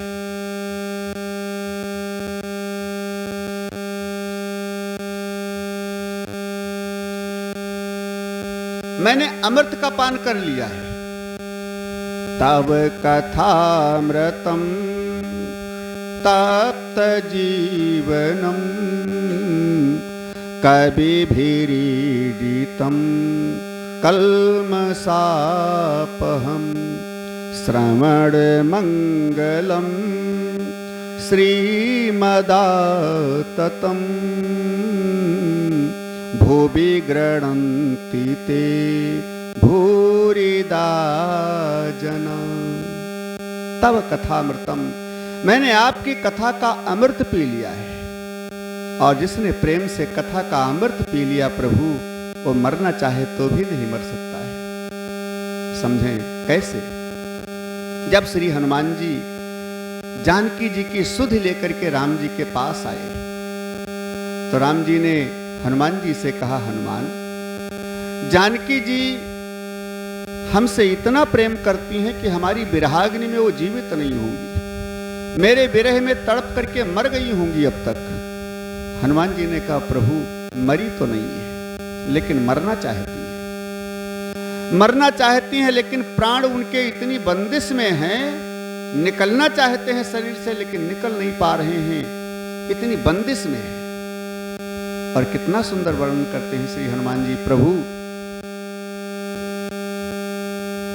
नाम पाहरु दिवस निशि ध्यान तुम्हार कपाट, लोचन निज पद जंत्रित तो प्राण जाई के ही बाट। जानकी जी के प्राण अपने आप की विरह से व्यथित होकर के बाहर निकलने के लिए भागते हैं। मैं निकल जाऊंगा, नहीं रहूंगा इस शरीर में। तो नाम पाहरू, नाम रूपी जो पहरेदार है, जानकी जी आपके नाम में ध्यान में हमेशा मस्त रहती है। तो जो आपका नाम जानकी जी के प्राणों की पहरेदारी कर रहा है, उसकी पहरेदारी में प्राण निकलने नहीं पा रहे हैं, वो पहरेदार निकलने नहीं दे रहा है। लेकिन जानकी जी के प्राण फिर भी इतना व्यथित होते हैं जो नाम रूपी पहरेदार को धक्का दे करके जबरदस्ती बाहर निकलना चाहते हैं। और जैसे धक्का देकर बाहर निकलना चाहते हैं तो ध्यान रूपी दरवाजा बंद हो जाता है। ध्यान तुम्हारे कपाट, ध्यान रूपी कपाट बंद हो जाता है, दरवाजा बंद हो जाता है, प्राण कमरे से बाहर निकल नहीं पाते हैं। फिर भी प्राण छटपटाते हैं, मैं नहीं रह सकता इस कमरे के अंदर, शरीर के अंदर, और दरवाजा खोल करके जबरदस्ती बाहर निकलना चाहते हैं। और जैसे दरवाजा खोलकर बाहर निकलने के लिए प्राण छटपटाते हैं कि तुरंत लोचन निज पद जंत्रित, जंत्र माने ताला होता है, तुम्हारे निधिध्यासन का ताला लग जाता है प्रभु। और जब ताला लग जाता है तो ताला खोलने की चाबी नहीं है प्राणों के पास, इसलिए प्राण जाई के ही बाट। प्राण कैसे निकल जाए प्रभु? इसलिए प्राण नहीं निकल पा रहे, निकलना चाहते हैं। और विशेष रूपी अमृत जानकी जी ने भी पिया है। कौन सा? हनुमान जी जब गए अशोक वृक्ष पर बैठे थे, जानकी जी को सबसे पहले राम कथा सुनाई। रामचंद्र गुण बर नहीं लागा, तब सुनत ही सीता कर दुख भागा। लागी सुनई श्रवण मन लाई, और आदि होते सब कथा सुनाई। और फिर जानकी जी कहती हैं श्रवणामृत, कानों में जो अमृत ये मेरे डाला है, किसने डाला है? सामने आओ। कथा नहीं कहती हैं श्रवणामृत यही कथा सुहाई, कही सो प्रगट होती किन भाई। वो प्रकट हो जाए, सामने आए जिसने ये मेरे कानों में कथा रूपी अमृत डाला है। भगवान की कथा अमृत है, भगवान का नाम अमृत है। इसीलिए तो संत लोग कहते हैं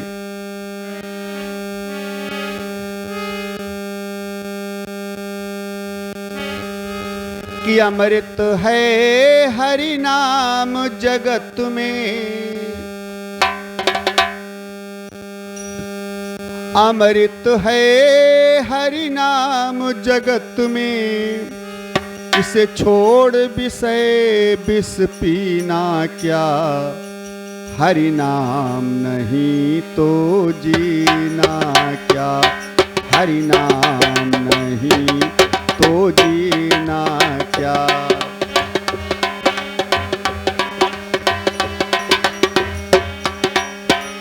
अमृत है हरि नाम जगत में, अमृत है हरि नाम जगत। इसे छोड़ विषय विष पीना क्या, हरि नाम नहीं तो जीना क्या, हरि नाम।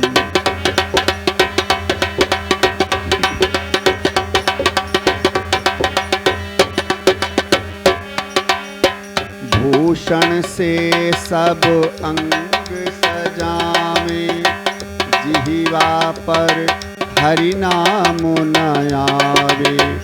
भूषण से सब अंग सजावे, जिह्वा पर हरि नाम न।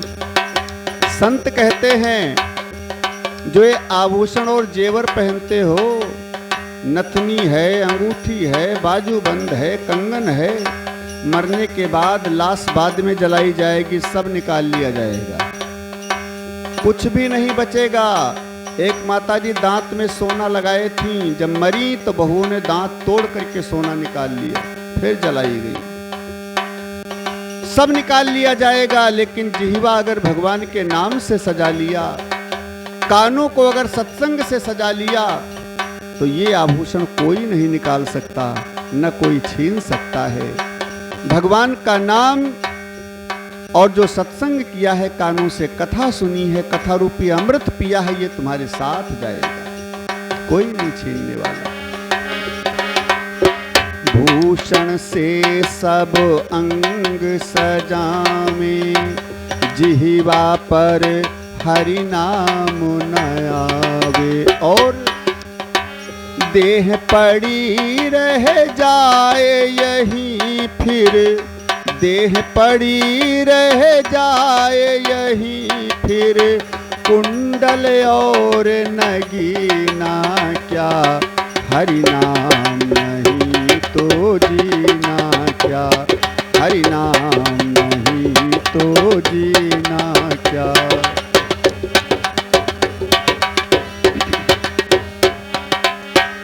अमृत है हरि नाम जगत में, अमृत है हरि नाम जगत।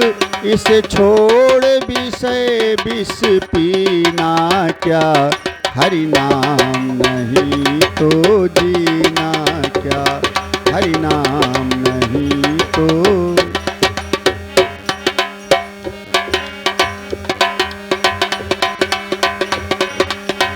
काल काल सदा अपने रस डोले, ना जाने कब सिर चढ़ी बोले। काल सदा अपने रस डोले, ना जाने कब सिर चढ़ी बोले। इसलिए हरि का नाम जपो निशिवासर, प्रभु का नाम जपो निशिवासर। अगले वर्ष महीना क्या, हरि नाम नहीं तो जीना क्या, हरि नाम नहीं तो जीना, हरि नाम नहीं तो। अमृत है हरि नाम जगत में, अमृत है हरि नाम जगत। इसे छोड़ विषय विष पीना क्या, हरि नाम नहीं तो जीना क्या, हरि नाम नहीं तो, हरि नाम नहीं तो जीना क्या। भगवान का नाम अमृत है, भगवान की कथा अमृत है। कानों से इसको अगर पी लिया है तो ये अमृत तुम्हें अमर बना देगा। अमर बनाने का मतलब ये शरीर तो छोड़ना पड़ेगा, लेकिन दोबारा शरीर नहीं मिलेगा, कोई शरीर नहीं मिलेगा। माने तुम अमरत्व को प्राप्त हो जाओगे। जो अमर है, जो अजर है, जो जिसका ना आदि है ना अंत है, उसी में जाकर समाहित हो जाओगे।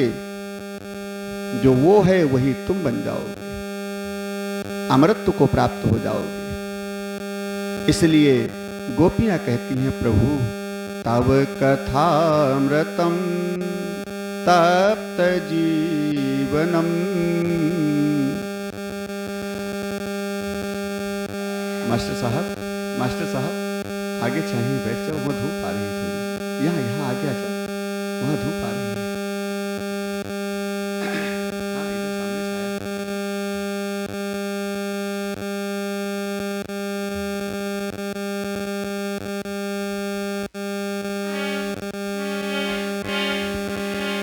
बोलिए सच्चिदानंद भगवान की जय। तो समझें,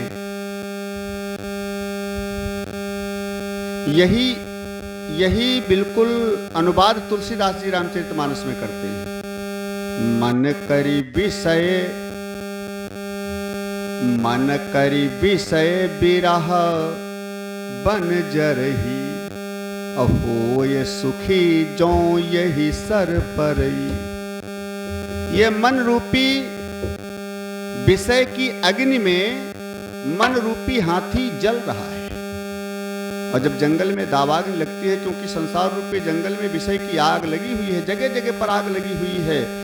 हाथी जब आग लगती है जंगल में तो सुरक्षित कहाँ अपने को महसूस करता है, जब कोई तालाब मिल जाता है तो तालाब में जाकर, सरोवर में जाकर के बैठ जाता है और अपने को फिर निश्चिंत हो जाता है, अब मैं नहीं जलूंगा। इसी प्रकार से गोपियां कहती हैं, ये मन रूपी हाथी संसार की विषयाग्नि में जल रहा है, तप्त हो रहा है, लेकिन प्रभु जब आपकी कथा का अमृत एक बूंद कान में पड़ता है तो इसको शांति मिलती है, अग्नि के त्रास से मुक्ति मिलती है। नाथ, ऐसे मैंने अमृत पी लिया है आपकी कथा का, इसलिए नहीं मर रही हूं। और आपकी कथा कैसी है? श्रवण मंगलम श्रीमदाततम। सुनने से मंगल होता है श्रीमदाततम। जो श्रीमद वाले हैं, श्रीमद का मतलब जो धन के अहंकारी हैं या बल के अहंकारी हैं, परिवार के अहंकारी हैं, पद के अहंकारी हैं, उनका अहंकार नष्ट होता है जब कथा रूपी अमृत कान में पड़ती है। गोपियां कहती हैं, भूरिदा जना, ये मैं नहीं कहती, विद्वान लोग कहते हैं, ज्ञानी लोग कहते हैं। इसलिए प्रभु मैं मर नहीं रही हूं, मरना चाहती हूं, लेकिन अब निश्चित कर लिया है, अगर आप नहीं मिले नाथ तो इसी यमुना में कूद करके अपने इस शरीर को हम छोड़ देंगे। और गोपियां जब मरने के लिए बिल्कुल तैयार हो जाती हैं तो भगवान गोपियों के बीच में प्रकट हो जाते हैं। तासामाविर्भूत छौरिः स्मयमान मुखाम्बुजः पीताम्बरधरः सृग्वी साक्षान् मनमथ मनमथ। गोपियों के मध्य भगवान कृष्ण प्रकट हो गए। यहां लिखते हैं तासाम आविर्भूत छौरी। आविर्भूत, आगते सती नहीं लिखा, आगते सती लिखते व्यास जी, तो उसमें आगते सती का मतलब आ गए भगवान, लेकिन यहां लिखा है आविर्भूत छौरी। आविर्भूत माने प्रकट हो गए, आए नहीं। इसका संकेत सुखदेव जी बता रहे हैं, प्रकट होने का मतलब भगवान कहीं गए नहीं थे। यह हमारी तुम्हारी भूल होती है। भगवान तो पास में ही रहते हैं। जिस दिन वो हमारे पास से, हमारे अंदर से चले जाएंगे, उस दिन दुनिया में हम नहीं रहेंगे। तो भगवान जाते नहीं हैं। अहंकार का पर्दा जब हमारी आंखों के सामने पड़ जाता है, तो बैठे आप सामने हैं, पर्दा सामने पड़ने से ना आप हमको देख सकते हैं ना हम आपको, और हम कहते हैं भगवान गए। भगवान जाते नहीं हैं। भगवान तो अंदर ही बैठे हैं, पास में ही बैठे हैं, लेकिन माया का, मोह का, ममता का, अहंकार का ज्यों पर्दा पड़ा आंखों के सामने, भगवान दिखाई नहीं पड़ते हैं। और जैसे पर्दा हटा, भगवान फिर दिखाई पड़ने लगे। तो ऐसे गोपियों की आंखों से जब अहंकार का पर्दा दूर हुआ, भगवान दिखाई पड़ने लगे, माने प्रकट हो गए। एक संत इसका भाव करते हैं, थोड़ा विनोद की बात है, मजाक की बात है, भागवत में नहीं लिखा है। संत इसका भाव करते हैं, भगवान कहीं गए थोड़े थे। जब गोपियों के अहंकार को दूर करना हुआ तो भगवान कन्हैया ने भी थोड़ा ओढ़नी ओढ़ करके, सुंदर तो हैं ही, ओढ़नी ओढ़ करके घूंघट निकाल लिया लंबा सा। और जब गोपियां चिल्लाते हैं, हे श्याम सुंदर तुम कहाँ हो, तो भगवान भी चिल्लाते हैं, हे मुरलीधर तुम कहाँ हो, जल्दी आओ। ये भी उसी में रोते बिलखते घूम रहे हैं। गोपियां समझती हैं कोई गोपी होगी साथ में। और जब कृष्ण को मिलना हुआ गोपियों से, तो जो ओढ़नी ओढ़े थे उस ओढ़नी को दूर फेंका और सामने खड़े हो गए मुरली लेकर के। इसलिए कहीं गए थोड़े थे, वहीं पर तो थे। गोपियों के मध्य प्रकट हो गए, और फिर से जितनी गोपियां उतने भगवान कृष्ण प्रकट हुए। बड़ी सुंदर रहस्य लीला शुरू हुई। भगवान कृष्ण का महारास शुरू होता है। यहां बड़ा सुंदर वर्णन किया है सुखदेव जी ने। कहते हैं जब भगवान गोपियों से रास रचाना शुरू करते हैं, उसी समय कामदेव आ गए। कामदेव आए, भगवान की ओर देखा, भगवान ने कहा आपका परिचय, आप कौन है? कामदेव ने कहा हम हैं काम, लेकिन तुम्हारी यहां क्या जरूरत है, किसी ने बुलाया तो है नहीं। कामदेव ने कहा देखो, जहां सुंदर स्त्री और सुंदर पुरुष होते हैं, एकांत स्थान होता है, वहां पर मेरे को बुलाना थोड़े पड़ता है, वहां तो बिना बुलाए हम आ जाते हैं। इसलिए यहां पर सारे साधन मौजूद हैं, सुंदर स्त्रियां भी हैं, और आप परम पुरुष हैं, पुरुष और स्त्री। एकांत स्थान भी है, जंगल का मामला, यमुना का किनारा, वृंदावन गांव से दूर। इसलिए प्रभु सारे साधन मौजूद हैं, इसलिए हम भी आ गए। भगवान ने कहा लेकिन राम के रूप में तो तुम्हारी दाल मैंने गलने नहीं दिया था।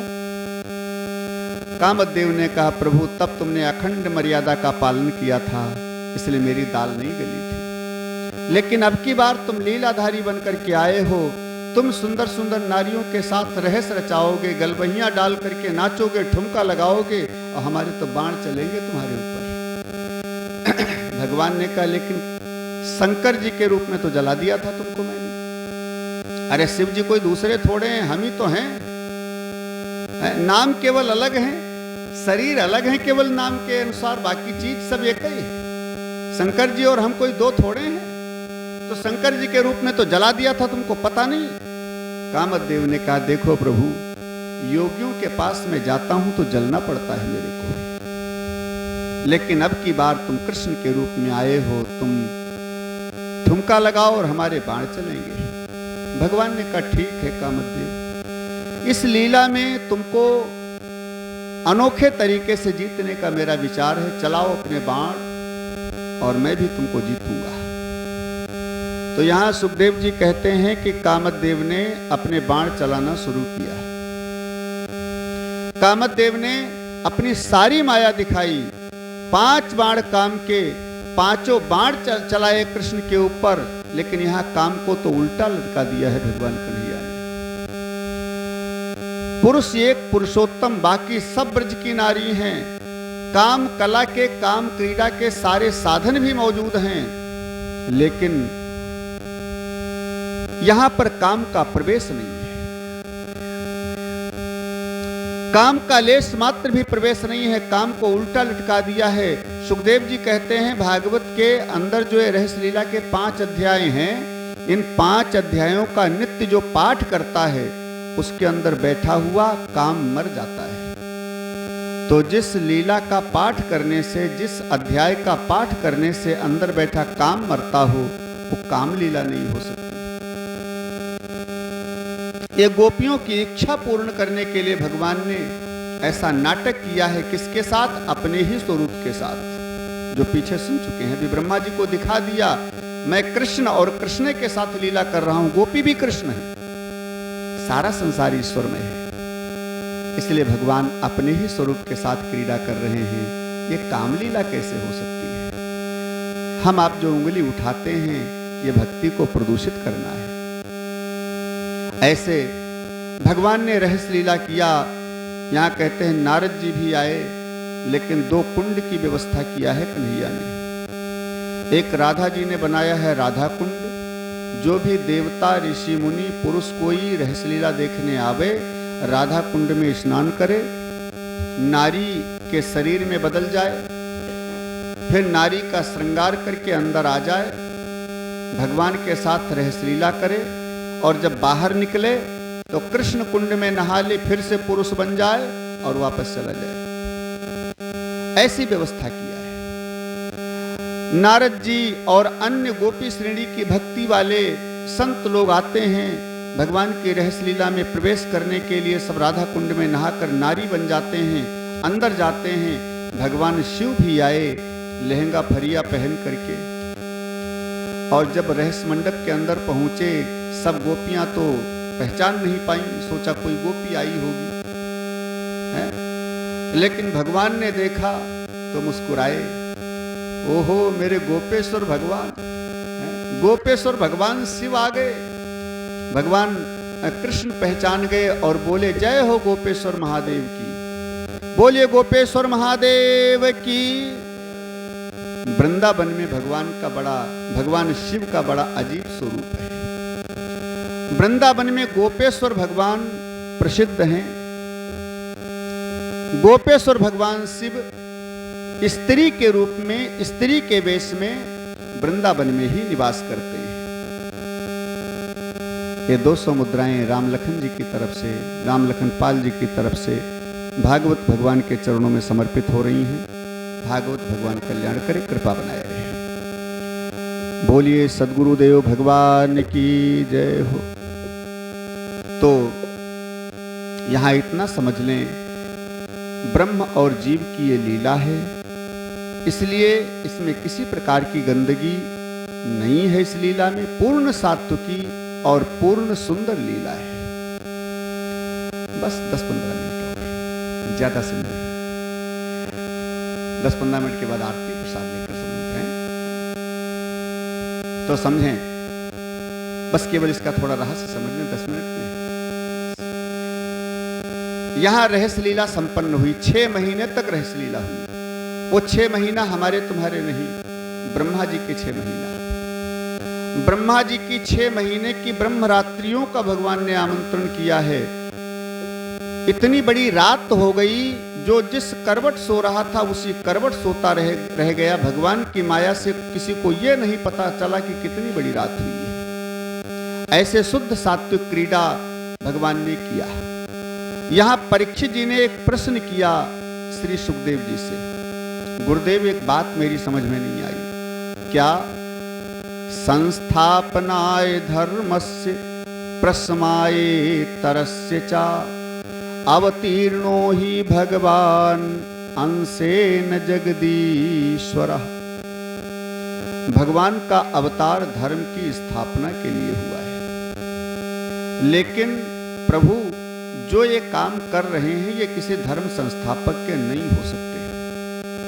और मान लीजिए आप कहते हैं कि वो भगवान हैं, वो जीव हैं, ये गोपी और कृष्ण दोनों एक हैं, इनमें कोई अंतर नहीं है, आप ये कह रहे हैं कि वो भगवान हैं, चलो मान लेते हैं प्रभु। लेकिन आगे चलकर कलयुग आने वाला है, कलयुग के लोग बड़े विचित्र होंगे प्रभु। कलयुग के लोग जानते हो क्या सोचेंगे?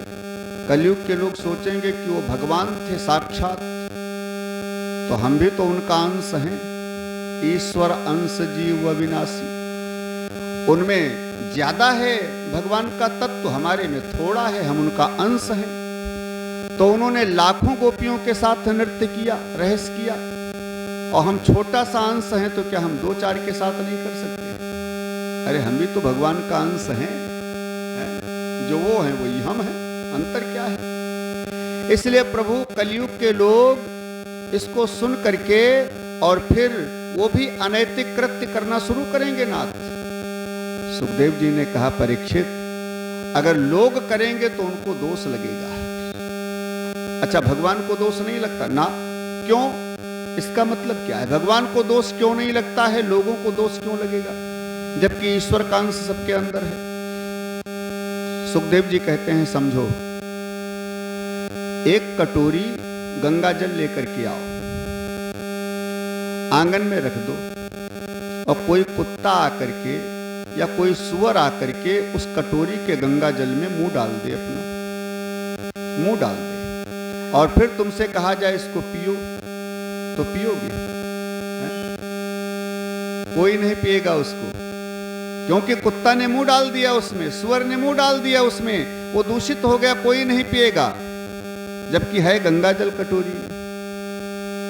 और गंगा जी में तो न जाने कितनी लहासें रोज सड़ जाती हैं, न जाने कितनी गंदगी गंगा जी में पड़ती है, गंगा जी बहा करके ले जाती है, लेकिन गंगा जी में सब स्नान करते हैं, आचमन करते हैं, गंगा जी के जल को पान करते हैं। गंगा जी को कोई गंदी मानता है? कोई प्रदूषित मानता है? और कटोरी में लेकर आए हो वो भी गंगा जल है, लेकिन जरा सा कुत्ता का मुंह लग गया तो दूषित हो गया, आप नहीं पिएंगे? ऐसे ही भगवान है समूची गंगा जी। समूची गंगा जी में अनगिनत लाशें सड़ने से भी वो प्रदूषित नहीं होती। ऐसे भगवान है समूची गंगा जी, वो कुछ भी करें लेकिन उनमें गंदगी नहीं आती है, वो हमेशा पवित्र रहते हैं। और हम सब हैं कटोरी का गंगा जल, माने ईश्वर का अंश है, एक बूंद है केवल गंगा जी की, तो हम हैं ईश्वर का अंश। जरा सा कुत्ता मुंह लगा दे तो कटोरी का गंगा जल दूषित हो जाता है। ऐसे हम जरा भी कोई पाप करते हैं, जरा भी कोई अनीति करते हैं, जरा भी कोई दूषित कर्म करते हैं तो हमको उसका दोष लगेगा, हम गंदे हो जाएंगे, हमको उसका पाप लगेगा। इसलिए जो भगवान ने किया है उसे हम भी करेंगे, ऐसा सोचना गलत है, ऐसा हम नहीं कर सकते हैं। इसलिए परीक्षित, कलयुग के लोग जो ऐसा सोच करके इसको करेंगे तो फिर उनको दोष लगेगा, उस कर्म का फल भोगना पड़ेगा, नरक में जाना पड़ेगा, न जाने कितने प्रकार के कष्ट भोगने पड़ेंगे। इसलिए ये लीला, रहस्य लीला भगवान की लीला है। इसलिए सबसे पहले भगवान शब्द से ही इस लीला का प्रारंभ किया है श्री सुखदेव जी ने, कि ये भगवान की लीला है। और भगवान की लीला सुन करके केवल अपने को धन्य समझना चाहिए, धन्य समझना चाहिए, भगवान के ध्यान में, प्रेम में मगन रहना चाहिए, बाकी कोई अन्य विचार नहीं करना चाहिए। ऐसे श्री सुखदेव जी परीक्षित जी को समझाते हैं, जो सारी दुनिया को समझना चाहिए। इसके आगे भगवान ने वृंदावन का रहना छोड़ दिया, मथुरा में गए, कंस को मारा, फिर सांदीपन गुरु जी के यहाँ पढ़ने गए, ओधो गोपी संवाद, फिर रुक्मिणी विवाह। आज रात्रि की कथा, मेन कथा होगी रुक्मिणी विवाह।